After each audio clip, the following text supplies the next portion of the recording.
Do you feel like sometimes work just takes over your life? Hi, I'm Tiffany, and on this channel I talk a lot about my work as a designer, but if you know me and if you follow me on Instagram, you also know how much I really value my personal life. So in this video today, I'm going to tell you exactly how I achieve this work-life balance and some tips that I might have.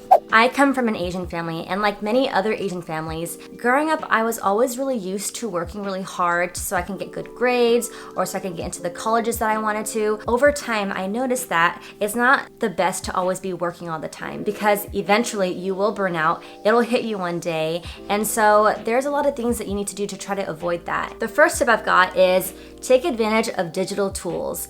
Things like Google Calendar and the Notes app on my phone is such a key factor for me. I actually never realized how a lot of people that I know that are successful that are my age really utilize Google Calendar, especially in the Bay Area. When you make plans with people, you make plans and they send you an invite on Google Calendar. I've only been used to using it for work, but you can use Google Calendar for multiple things. Another tool I use is actually my Notes app. So a lot of the times when I go to sleep, I am like an overthinker, and at a given moment, there's always like a million different things going around in my head. And so that actually keeps me up at nighttime. Sometimes I'll go to sleep and the first thing I think is, oh my gosh, I need to do A, B, C, D. And there's so many things that I have to do that it actually gives me anxiety sometimes, and it keeps me up because I don't want to forget those things.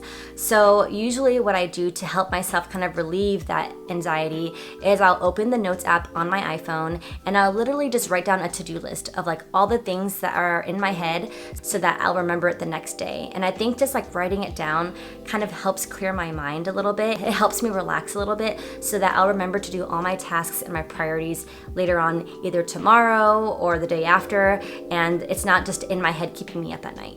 Second tip is when you have big major tasks that are super overwhelming, break it up into small little baby tasks. And what that is kind of like wedding planning, for example. I had a huge task to plan my entire wedding myself, and it was a lot. So I'd break it up into little tiny tasks.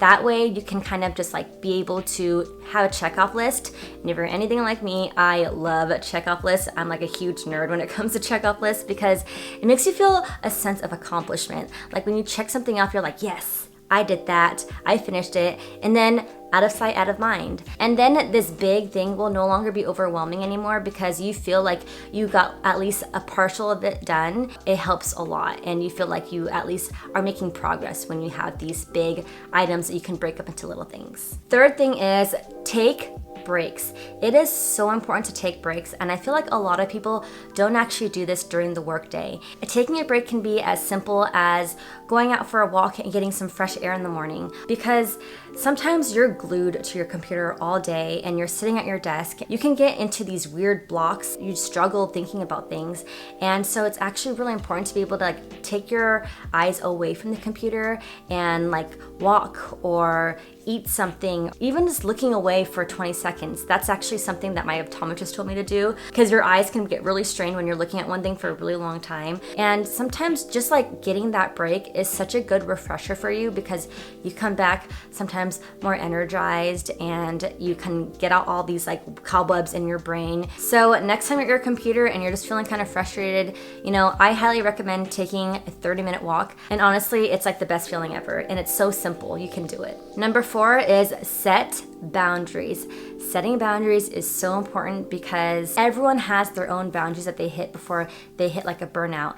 And so setting boundaries is super important to tell and communicate with other people, and just doing little tasks like blocking off your calendar for the day. If you have someone at work that's prone to pinging you at a certain time after work hours, well, I usually block off a time on my calendar in the morning really early where I have like workout time for myself, or in the afternoon when I don't want people to bother me anymore, I'll block off my calendar so they don't schedule anything, because it's really important to be able to set those boundaries for yourself and like what you can take, because if you keep saying yes over time, it'll get exhausting and it'll catch up to you. Eventually, you will burn out. It'll hit you one day day. And so there's a lot of things that you need to do to try to avoid that. This also includes saying no to people. Saying something as simple as saying no to things, even when it comes to friends, I think is really, really helpful, because then you're not forced to doing something that you don't want to do. And I've gotten resentful over people for saying yes all the time and just being upset later on that I said yes, and I'm thinking like that wasn't worth it, I shouldn't have done it. It's really important to prioritize yourself.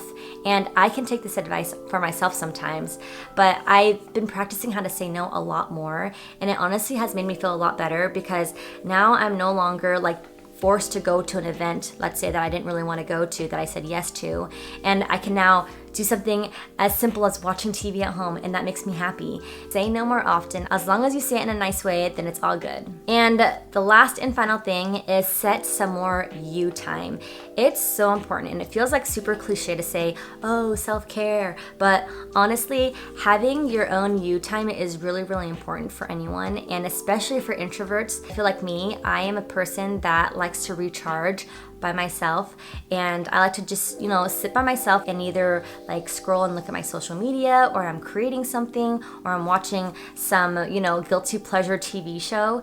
It's important to have that time, because that's how each person recharges, and it's like that time that you get to yourself. You can do whatever the heck you want. I give myself this usually every single day after work. I have times where I watch TV, because that's like the time that I take to like fully relax and recharge. And if I didn't have this time, I promise I wouldn't be able to get as much done as I do right now, and I wouldn't be as productive as I am, because I'm not fully well rested. And so carving out that time every day, even if it's 30 minutes or an hour, is super, super important for having a good work-life balance. So those are my tips on how to achieve a really good work-life balance. I hope that they were helpful for you. These are things that I practice and do pretty much all the time, and how I'm able to be as productive as I am. So I challenge you to try these things, and I promise it'll help at least improve it. If you like this video, don't forget to give it a thumbs up. Thanks so much again for watching. Again, I'm Tiffany. If you haven't followed yet, subscribe to my channel, and I will see you guys next time. Bye.